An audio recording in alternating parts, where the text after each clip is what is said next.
Hallo zusammen und herzlich willkommen zum heutigen Jungfrau-Zeitung Panorama aus dem heißen Thun.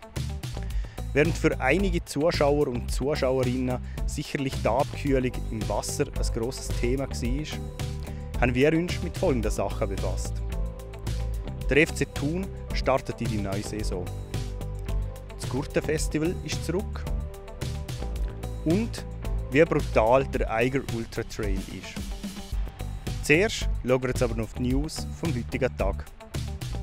Basejumper tödlich verunfallt.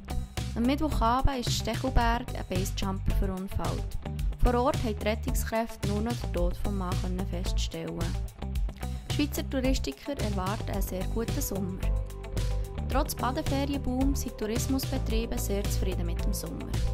Die Buchungszahlen liegen nicht weit weg von den absoluten Spitzenjahren entfernt, wie eine Umfrage von der Nachrichtenagentur AWP bei mehreren Tourismusregionen ergeben hat. Das Flugchaos hält viele Menschen vor der Reise ins Ausland ab. Der Berner Altnationalrat Richard Bäumlin ist verstorben. Der ehemalige Berner SP-Nationalrat und Staatsrechtsprofessor Richard Bäumlin ist mit 94-jährig verstorben. Neuer Trainer und eine deutlich verjüngte Mannschaft. Beim FC Thun Berner Oberland hat sich in der Sommerpause einiges da. Die Entwicklung des Teams steht im Vordergrund. Darum gibt es, was die Tabellenposition am Ende der Saison angeht, auch keine konkrete Zielsetzung. Der Cheftrainer der Mauro Lustrinelli und der Rückkehrer der Leonardo Bertone sind mir vor dem Saisonauftakt am Freitag gegen Schaffhausen Rede und Antwort gestanden.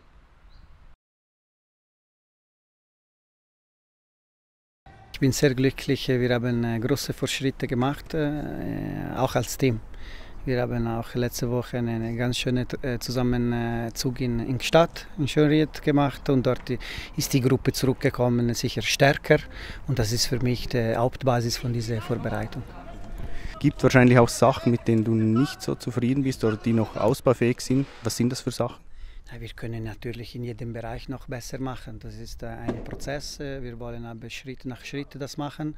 Für mich war es sehr wichtig in dieser ersten 4 Wochen, dass die eine gewisse Intensität auf Platz wird trainiert und das hat die Mannschaft auch gemacht. Ja, Saisonstart. Habt ihr euch intern im Team auch unterhalten? Was habt ihr euch als Ziel gesetzt? Gibt es da positionsmäßig ein Ziel? Wir haben einfach nach außen ganz klar kommuniziert, auch Verein, dass sie innerhalb von den nächsten 3 Jahren die aufsteigen wollen. Und natürlich, wir haben schon am ersten Tag mit diesem Ziel begonnen und so jeden Tag wollen wir einfach besser werden als ein Tag vorher. Ja, man kann sagen, zurück im Berner Oberland. Wie fühlt es sich an? Ja, wunderschön. Überglücklich wieder hier zu sein, überglücklich bei dem neuen Projekt oder neuen Weg, den der FC Thun mitzumachen und darum eine riesen Vorfreude auf den Saisonstart. Du hast im Vorfeld auch gesagt, selber, du nimmst eine Art eine Leaderrolle in einem relativ jungen Team, eine Rolle, wo du dich auch wohlfühlst? Ja, sicher. Ich denke, es ist ein bisschen von meiner Natur aus, dass ich gerne vorweg gehe, gerne Verantwortung übernehme. Und jetzt mit so vielen Jungen muss man Verantwortung übernehmen, man so gewissermaßen ein Vorbild sein und ihnen auch ein bisschen helfen. Aber ich denke, jeder kann selber auch gut wachsen hier, hat ein gutes Umfeld und ich denke, die Chemie stimmt. Vielleicht kurz, wenn wir auf die Saison schauen, was hat man sich vorgenommen, was ist auch realistisch, wenn man Konkurrenz betrachtet? Ja, ich denke, zu weit müssen wir nicht schauen. Jedes Team hat sich gut aufgerüstet. Wir haben sicher einen spannenden Wettbewerb, das Jahr Challenge League. Wir schauen auf uns, wir machen unseren Weg, wir probieren auch zu gehen. Und dass das Team wachsen kann, dass das Team vorwärts kommt und am Schluss sehen wir, was rauskommt. Aber so weit müssen wir jetzt nicht denken. Am Freitag geht es los, ein guter Start ist wichtig und der Rest kommt dann von allein. Strahlender Sonnenschein können nicht nur die Spieler vom FC Thun zum Saisonauftakt, sondern auch Besucher vom Gurtenfestival erwarten. Nach längerer Pause ist das Fest auf dem Berner Hausberg endlich wieder zurück. Die Besucher am ersten Tag sind auch gerade vom Festivalleiter Rolf Bobby Bähler höchstpersönlich begrüßt worden. Meinem Kollegen Ben Abeckler hat er vom reibungslosen Start und weiteren Herausforderungen erzählt.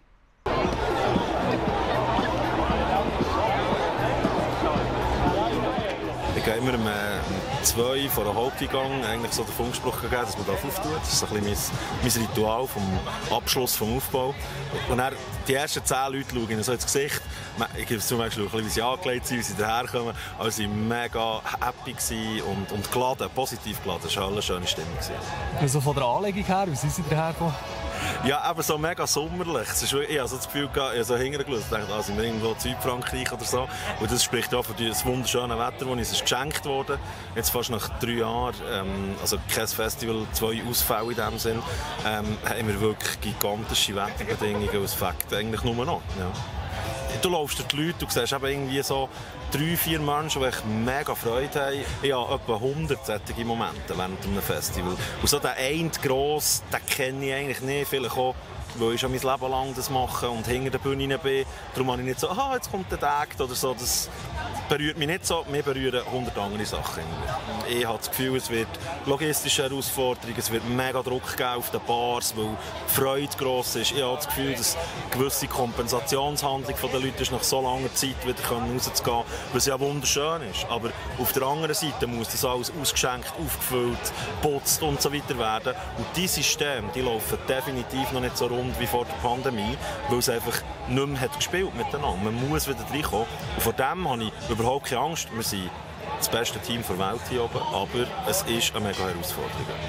Aber im Großen und Ganzen kann man sagen, du freust dich sehr auf die Tage, die jetzt kommen. Ja, ich habe noch selten so Freude gehabt für etwas. Auch als letztes Mal mein Sohn ist auf die Welt gekommen, habe ich so Freude gehabt.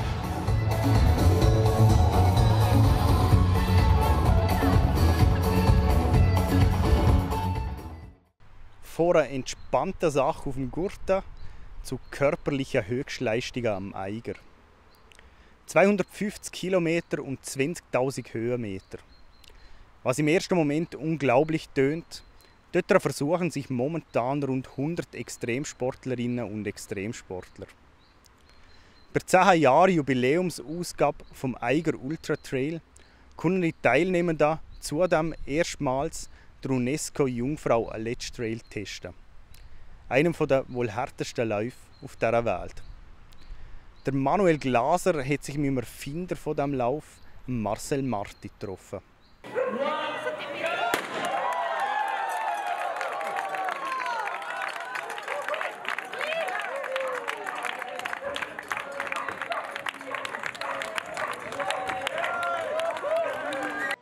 Trailrunning ist eigentlich nichts anderes als Berglauf. Nicht wandern, ist joggen, aber in den Bergen, auf Wanderwegen und eigentlich eben mit dem nötigen Material, dass man selbstständig unterwegs sein kann. Also es geht um das ganze Jungfrau-Aletsch-Gebiet. Also der Start ist hier in Grindelwald, dann gehen wir Richtung Stechelberg, Sevenefurka, Hohtüre, Richtung Kandersteg, dann über Lötschenpass ins Wallis, Südrampe, dann ins ganze Goms, Richtung Grimsel, über Innerkirche, über die grosse Scheidegg und wieder hier auf Grindelwald ins Ziel. Also die Länge ist 250 km mit etwas weniger als 20'000 Höhenmeter, die die Läufer absolvieren. Ja, also ab dem Freitag ist hier auch Festwirtschaft, Event, also mit Shops, Expo. Und am Samstag am Abend ist dann auch hier ein Konzert. Und das ganze Wochenende das Programm. Das ist eine Traumwoche, besser kann man fast nicht haben. Gewitterrisiko ist sehr minim oder gar nicht. Das Problem könnte eher sein, die Hitze, aber das haben die Läufer schon gesagt hier im Briefing, dass sie wirklich möglichst viel trinken, überall, und haben noch zusätzlich Wasser an den neuralgischen Punkten hergetan.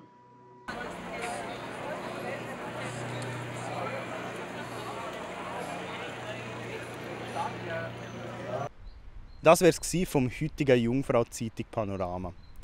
Mehr Infos zu den einzelnen Themen und Artikeln gibt es wie immer auf jungfrauzeitung.ch oder in unserer App. Wie fest, dass die Extremsportlerinnen und Extremsportler vom Eiger Ultra Trail die nächsten Tage noch schwitzen müssen, verraten euch jetzt Kollegen von Meteo News. Ich sage danke fürs Zuschauen und bis zum nächsten Mal. Ciao zusammen. Das Wetter wird euch präsentiert von der Jungfrau-Zeitung. Herzlich willkommen bei der Jungfrau-Zeitung «Das Wetter» für den Kanton Bern. Schön, Sie wieder zu sehen. Ja, der heutige Tag hat sich trotz hoher Wolkenfeldern von seiner recht sonnigen Seite präsentiert. Und in der Nacht auf den Freitag erreicht ein bisschen weniger warme Luft der Norden von unserem Land. Im Westen und Süden bleibt es dagegen heiß. tagsüber prägtes Hoch mit Zentrum bei den britischen Inseln. Unser Wetter wird liegen an seinem Südostrand. Ja, neuer Tag, neues Glück. Der Start in den Endspurt ins Hochsommerwochenende glückt mit heiter Sonnenschein. In Biel starten wir mit 17 Grad, in Bern mit 16 Grad und in Sahne mit 15 Grad in den Freitagmorgen. Und mit diesem Wettercharakter gehen wir in den Freitagnachmittag weiter. Es wird heiß. Über den Bergen bilden sich nur ein paar kleine Quellwolken. Und auf dem Gurten geht es um die 31 Grad. In Bern da erwarten wir 30 Grad und in Frutigen 29 Grad. 0 Grad Grenze liegt auf 4100 Metern und auf den Bergen werden sie begleitet von einem mäßigen Südwest- bis Westwind. Ja, eins vorweg, in den kommenden Tagen bleibt unser Wetter hochdruckbestimmt und es wird heiß. Am Samstag erwarten wir 28 Grad, am Sonntag 29 Grad und ab am Montag wird es noch heißer mit über 30 Grad. Zur Wochenmitte sind nach aktuellem Modell teils euch bis über 35 Grad möglich. Wir von Ihrem Jungfrau-Zeitungswetter für den Kanton Bern halten Sie natürlich auf dem Laufenden. Das war es von meiner Seite. Herzlichen Dank fürs Zuschauen und weiterhin ganz eine gute Zeit. Ade miteinander.